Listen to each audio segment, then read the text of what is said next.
안녕하세요, 여러분. 2022년 2월 15일 해오름반 수학 수업을 시작하겠습니다. 우리 지난 시간에는 문자와 숫자를 사용해서 문장을 보고 식으로 표현하는 방법을 공부를 했었고, 그리고 문자를 숫자로 바꾸는 대입하는 방법도 공부했습니다. 오늘은 82쪽, 82쪽에서 문자와 식이죠. 문자와 식에서 곱셈 기호를 생략하는 법을 알아보겠습니다. 네, 곱셈 기호를 생략할 수 있는데요. 첫 번째, 수와 문자의 곱으로 이루어져 있을 때 곱셈 기호를 생략할 수 있습니다. 이때는 수와 문자 중에서 수를 앞에 씁니다. 수를 앞에 쓴다. 그리고 그러면 문자가 뒤로 가겠죠? 예를 들어서 a 곱하기 3일 때 a는 문자고 3은 수예요. 이럴 때 곱하기를 생략할 수 있고 수인 3이 앞으로 오고 문자인 a가 뒤로 가서 3a 이렇게 표현할 수 있습니다.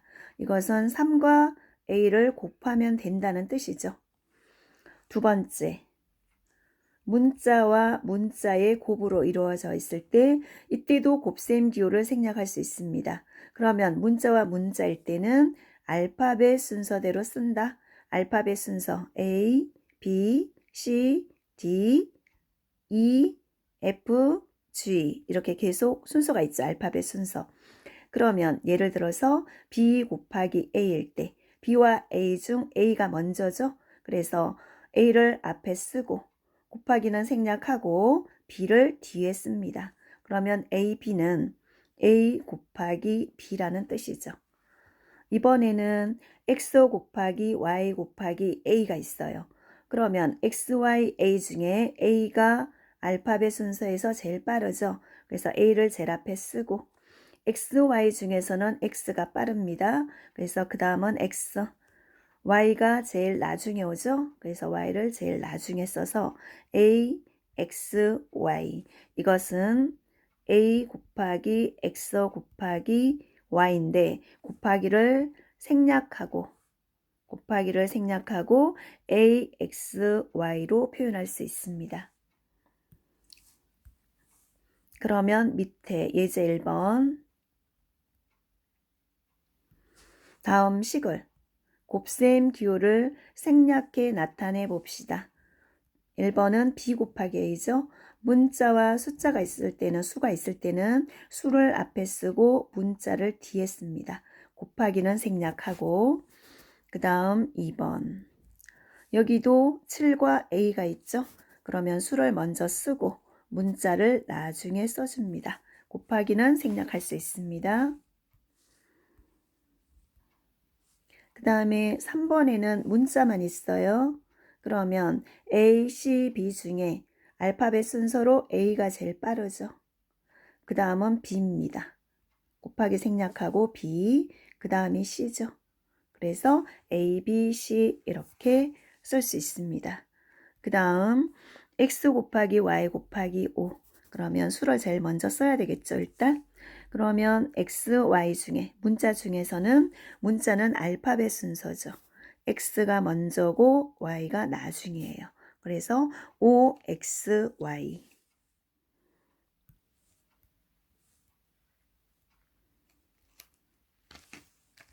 네, 그 다음 83쪽입니다.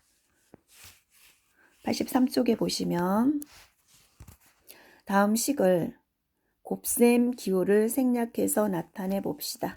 여기도 마찬가지죠. 문자와 수가 있을 때는 수를 앞에 쓰고 문자 B를 뒤에 씁니다.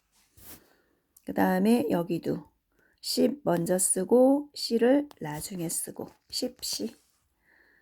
그 다음에 숫자 수 먼저 쓰고 X를 나중에 쓰고 7X.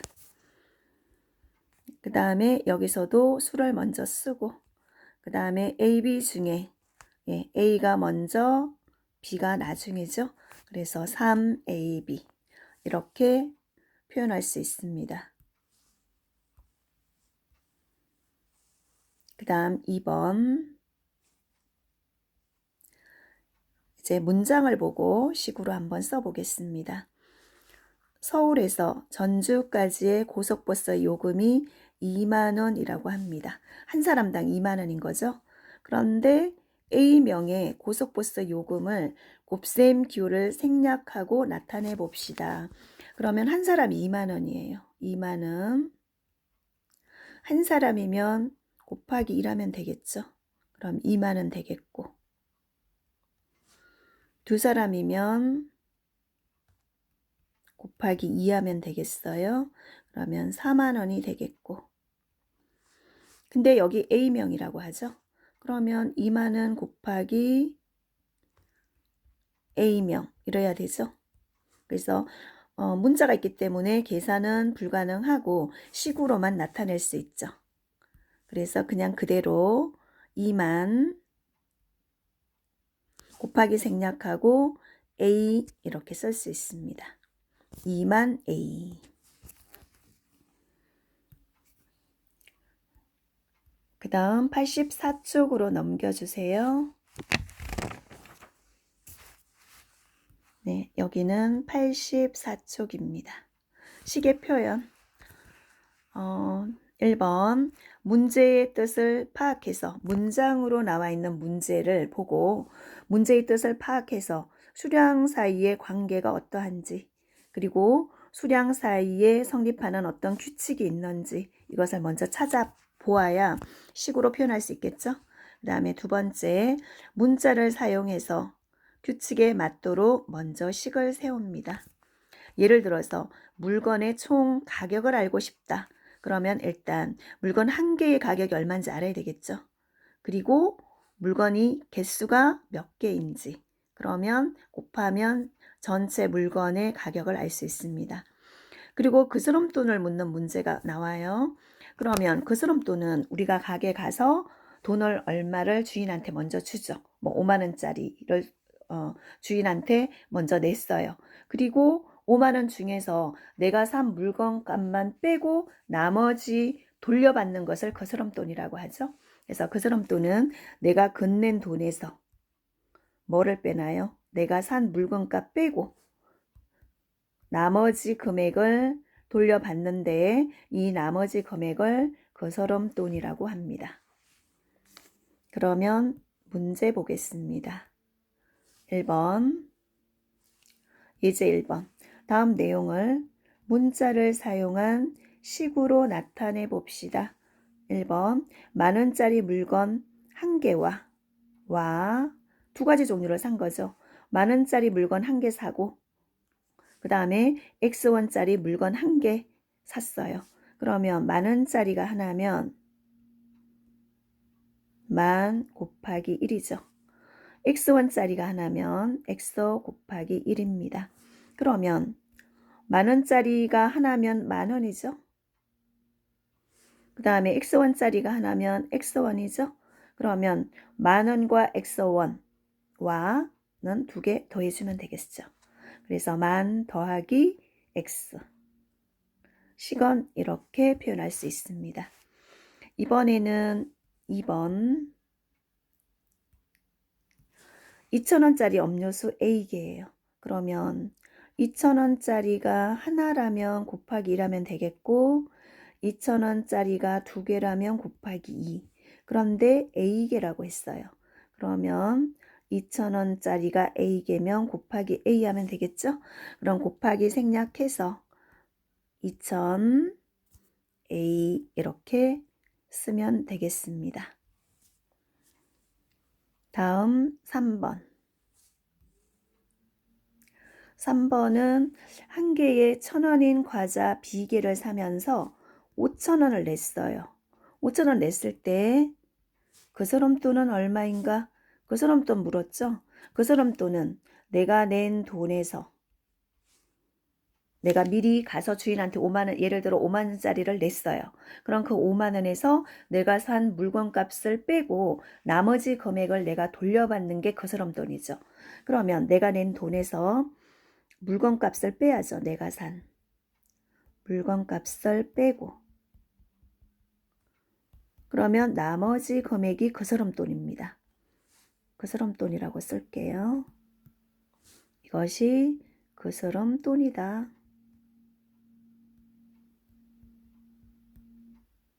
그러면 내가 가게 가서 일단 얼마를 냈어요? 5,000원을 냈어요. 5,000원. 여기는 5,000원을 냈죠. 그리고 물건값은 얼마였나요? 1,000원짜리 비계 샀어요. 그럼 1,000원 곱하기 비인데 곱하기 생략하고 1,000비라고 할 수 있죠. 그러면 5,000원에서 1,000비를 빼고 남는 금액이 그스름돈입니다. 그러면 식은 어떻게 쓸 수 있나요?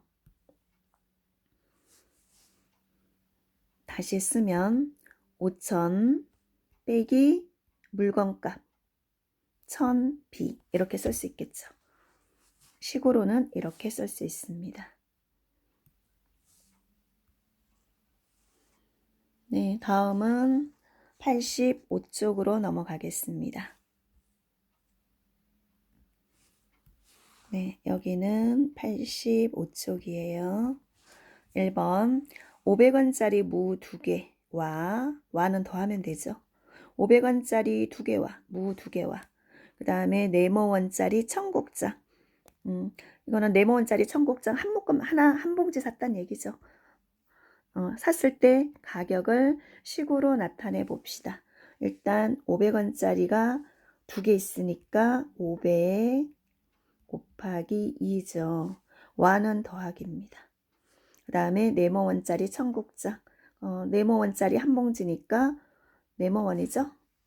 그래서 네, 네모원짜리 한 봉지 곱하기 1인데 곱하기는 생략할 수 있죠. 곱하기 1원.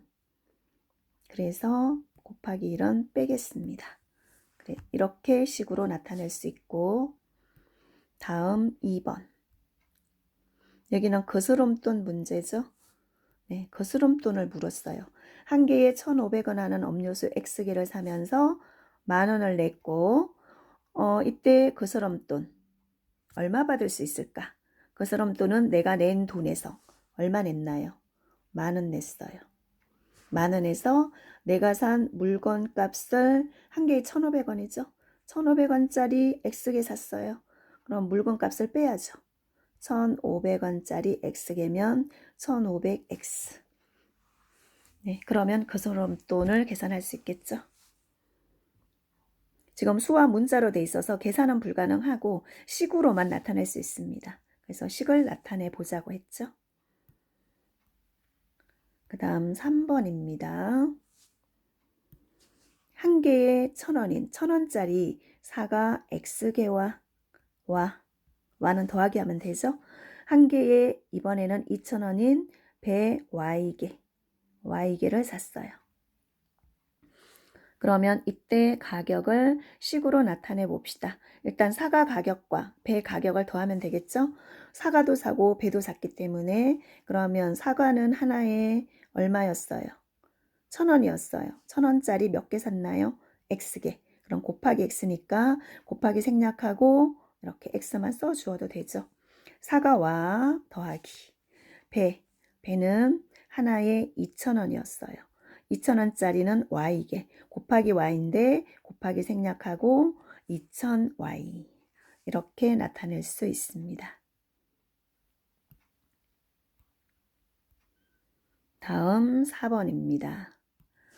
공항의 장기 주차 요금은 공항에다가 차를 주차해 놓고 어디 외국을 갔다 올 수 있겠죠. 뭐 출장을 가면 뭐 일주일 만에 올 수도 있고 뭐 2, 3일 만에 올 수도 있고 하루 만에 못 오니까 며칠 동안 주차를 할 수 있어요. 그러면 일단 하루의 주차 요금이 얼마인지를 알아야 되겠죠. 공항의 장기 주차 요금은 1일에 하루에 9,000원입니다. 그런데 비일 동안 주차하려고 해요. 그리고 5만 원을 먼저 냈어요. 이때 거스름돈 그러면 내가 낸 돈 일단 5만 원 냈죠. 여기에서 내가 주차한 금액 네, 주차한 금액을 빼면 거스름돈이 되겠죠. 내가 돌려받는 금액 그것을 거스름돈이라고 하죠. 그러면 일단 5만 원에서 주차 금액이 얼마일까요? 하루에 9,000원이라고 했고 9,000원씩 며칠 동안이에요? 비일 동안. 그럼 곱하기 B니까 곱하기는 생략하고 B만 써주면 되겠죠. 그래서 5,000 마이너스 9,000B 이렇게 계산하면 거스름돈이 되겠습니다.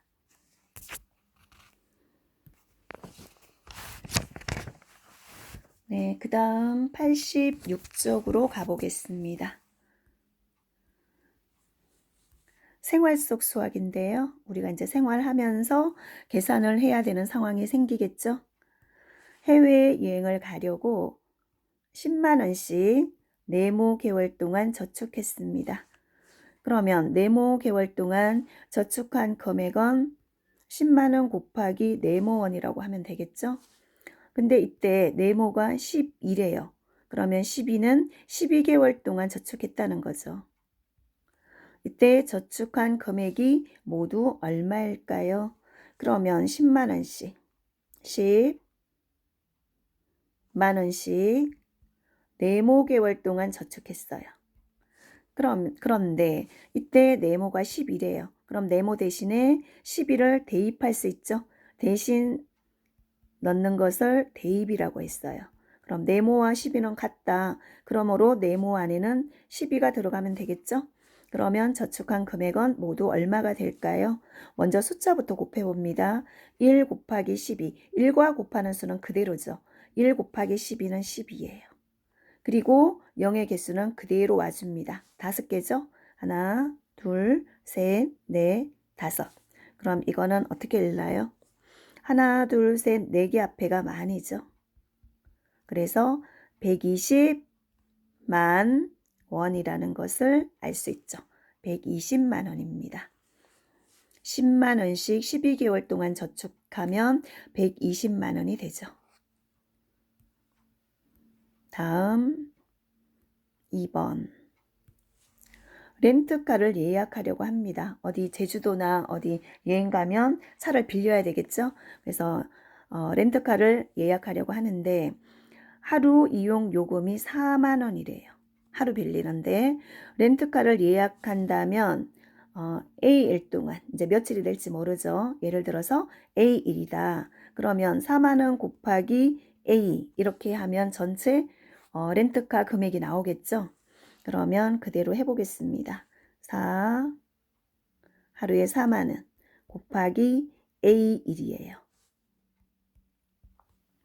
그러면 렌트한 금액은 모두 얼마가 될까요? 근데 이때 A가 뭐라고 했어요? 4래요. 그럼 4일 동안 렌트한다는 얘기죠. 그러면 4만 원씩 A 대신에 뭐를 대입합니까? 4를 대입하면 되겠죠. A와 4는 같으니까. 그래서 4를 대입을 하면 4, 4, 16이고 0의 개수는 그대로 와주면 되겠죠. 0이 4개예요. 그래서 하나, 둘, 셋, 넷. 그러면 우리 수는 4자리씩 끊어 읽으면 되죠. 4자리 앞이 만 원입니다.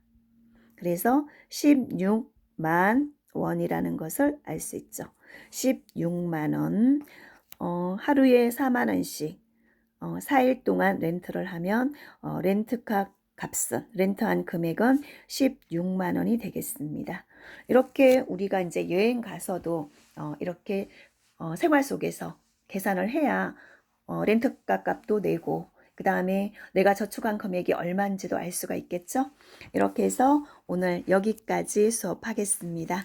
여러분 고생하셨습니다. 감사합니다.